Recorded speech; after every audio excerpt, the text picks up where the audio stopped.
بص بقى يا سيدي، مانشستر سيتي بيضغط على فريق ارنسال بالثلاث اهداف في فريق فولهام.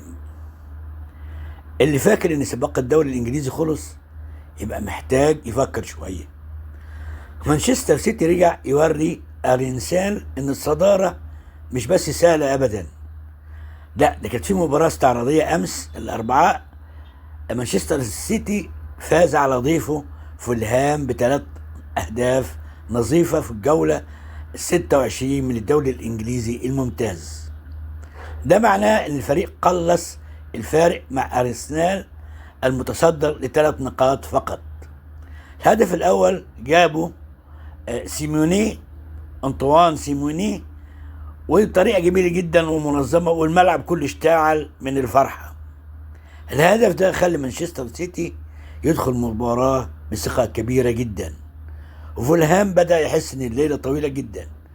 الهدف الثاني جه نيكو اولي، وبعدها ب6 دقايق كان النتيجه بقت 2-0. ده خلى مانشستر سيتي متحكم تماما في اللقاء، واصبح قاب قوسين او ادنى من الفوز بالدوري الانجليزي.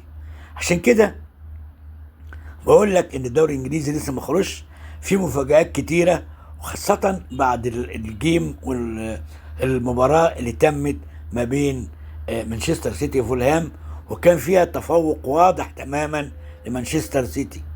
مش كده بس بقى، النرويج العملاق، ايوه طبعا كلنا عارفينه، هالاند، لابد انه سجل فعلا هالاند الهدف الثالث، وبكده رفع رصيده الى 22 هدف هذا الموسم، ومحافظ على الصدارة لترتيب الهدافين بفارق 5 اهداف عن اقرب منافسيه.